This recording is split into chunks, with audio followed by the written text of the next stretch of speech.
जो भ्रष्टाचार आज देश के हर कोने कोने में फैला हुआ है जी, वो खोखला नीचे से खोखला नहीं कर रहा है, हर चारों तरफ से उसको खत्म कर रहा है।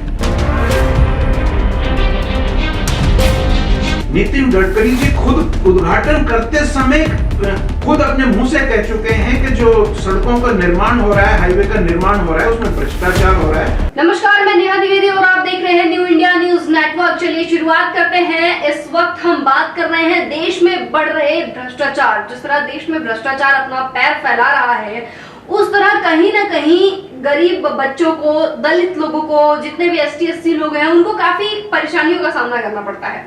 और कहीं ना कहीं आज हम दोनों मुद्दे पे बात करेंगे, जैसे कि मुर्शिदाबाद में वक्फ पे भी चर्चा करेंगे कि देश में कितना फलदायी है वक्फ, जो कि पास हो गया है। इस वक्त 14 जो उसमें संशोधन थे वो भी किए जा चुके हैं।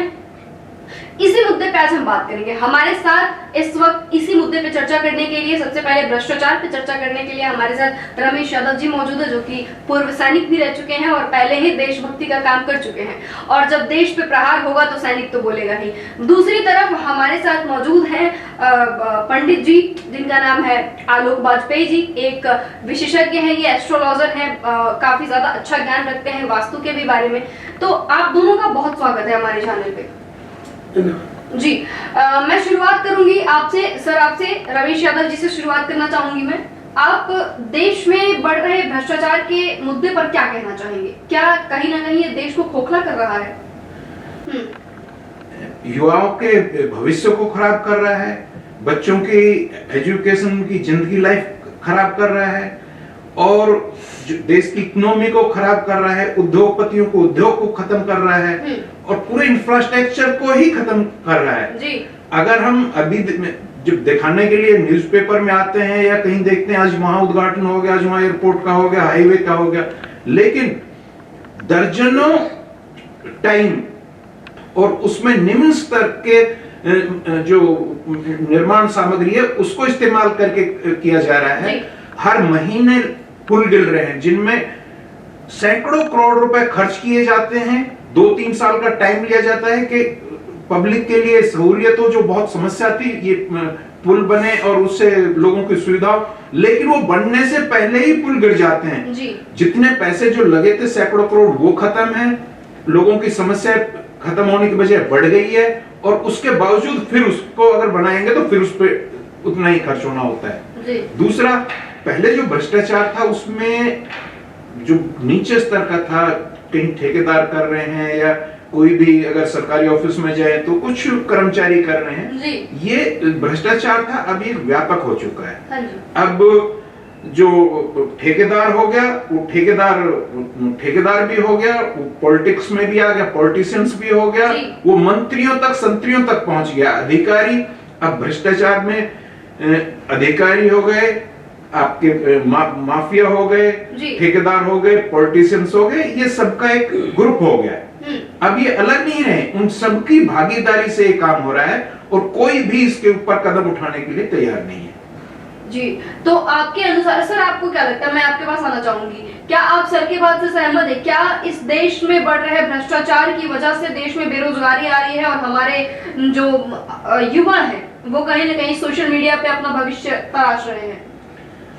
देखिए, सबसे पहले तो मैं आपको इसको हमारी सनातन जो परंपरा है जी, उसको जोड़ के इस चीज को मैं आपको कुछ कहना चाहूंगा जी। जैसे हमारे सनातन परंपरा में गणेश, लक्ष्मी और सरस्वती तीनों को एक साथ दिखाया जाता है जी। तो गणेश जी बुद्धि है, हाँ। सरस्वती जी ज्ञान है, हाँ। तो जहाँ बुद्धि और ज्ञान है वही लक्ष्मी है, ठीक जी। जहाँ बिना ज्ञान और बुद्धि के व्यक्ति लक्ष्मी अर्जित करने के चक्कर में रहेगा, वहाँ भ्रष्टाचार होगा ही होगा जी। और ये सिर्फ हिंदुस्तान में ही नहीं, वर्ल्ड ओवर है। आप यूएसए में अभी जब हमारे ट्रम्प साहब आए थे, हाँ। अमेरिका में, तो उन्होंने तो ऐसे ऐसे भ्रष्टाचार उजागर किए जो आप सोच भी नहीं सकते जी।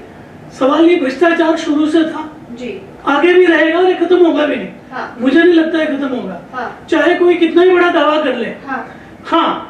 अब लोगों को समझ में आ गया, क्योंकि सोशल मीडिया हो गया, अब लोगों तक बात स्पीड से पहुंचती है।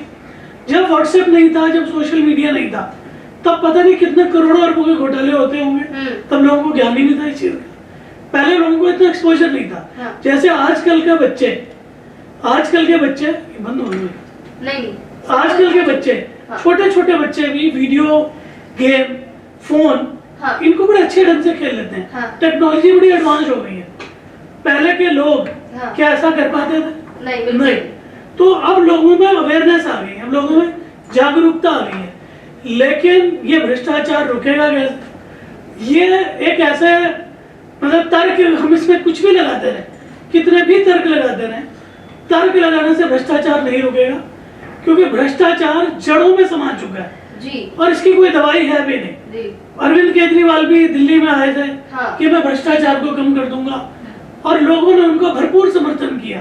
आम जनमानस ने उनकी पार्टी को दान किया, युवा वर्ग ने उनके पीछे दिन रात काम किया ताकि उनके विचार दुनिया भर में फैलें।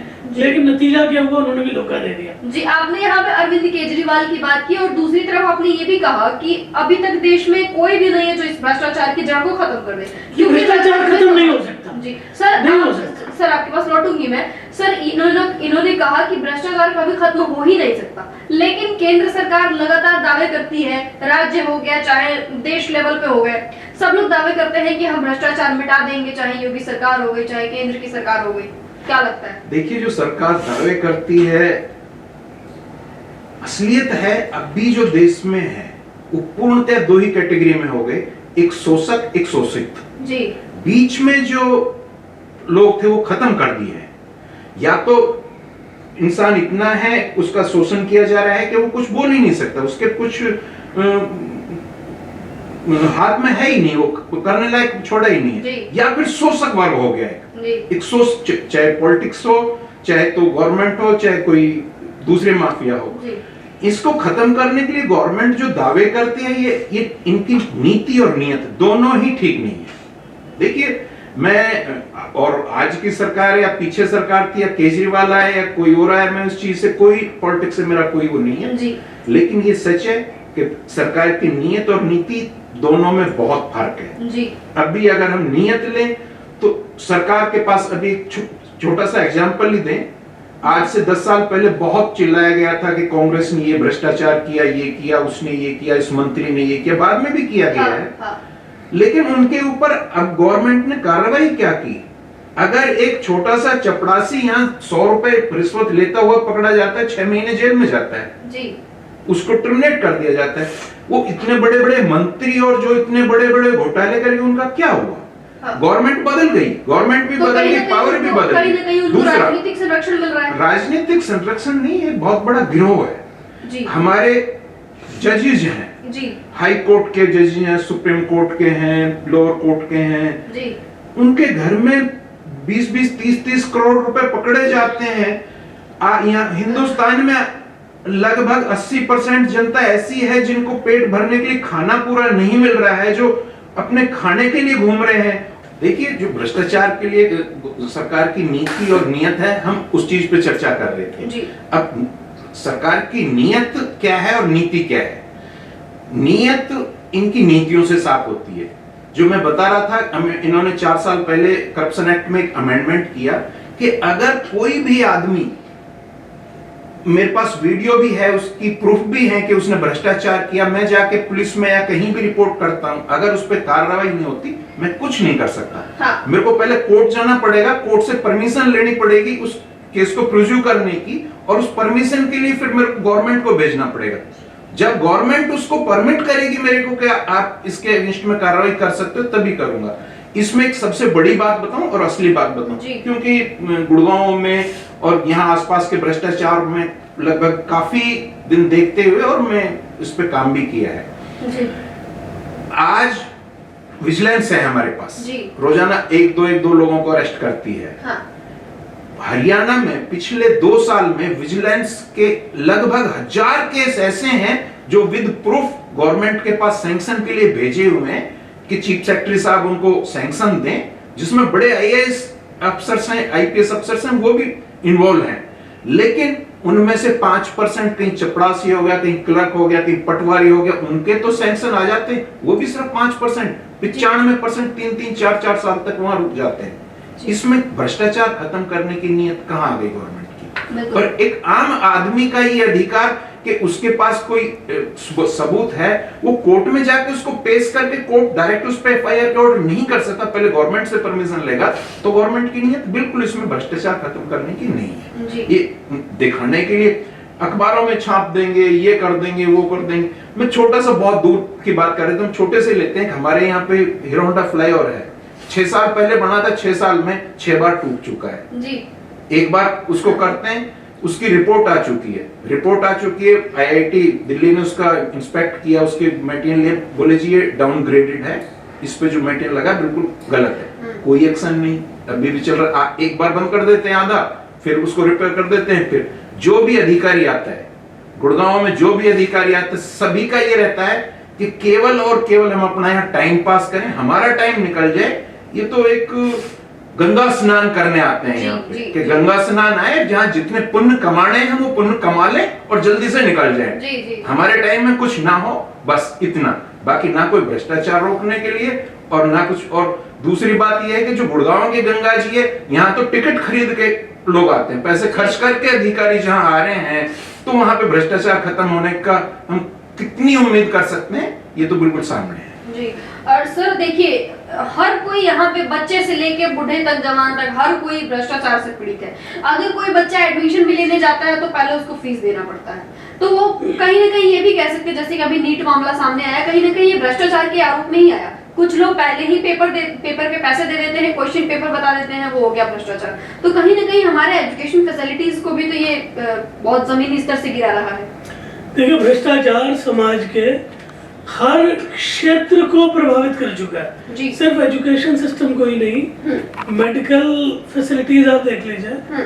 अगर आप किसी हॉस्पिटल में एडमिशन कराने जाते हैं अपना, अव्वल तो आपको बेड नहीं मिलेगा, बेड मिल भी गया तो डॉक्टर को टारगेट्स मिले होते हैं हर हॉस्पिटल में जी। हर हॉस्पिटल में डॉक्टर्स को टारगेट मिले होते हैं कि आपको एक पेशेंट से मिनिमम इतना तो वसूल करना है जी जी जी। ठीक है, चाहे उसका गलत इलाज हो चाहे उसका सही इलाज हो, उनको हर एक डॉक्टर्स को टारगेट दिए होते हैं। ये पता सबको है, सबको सब कुछ मालूम है, लेकिन जैसे मैंने कहा, भ्रष्टाचार पर रोक नहीं लग सकती। मेरा अपना निजी तौर पे मानना है कि हम चाहे कुछ भी कर लें, इसका एक ही उपाय है कि हम जितना हो सके, जितना समाज की सेवा कर सके सेल्फलेसली, बिना किसी उद्देश्य के, वही एक से एक मल्टीप्लाई होगा।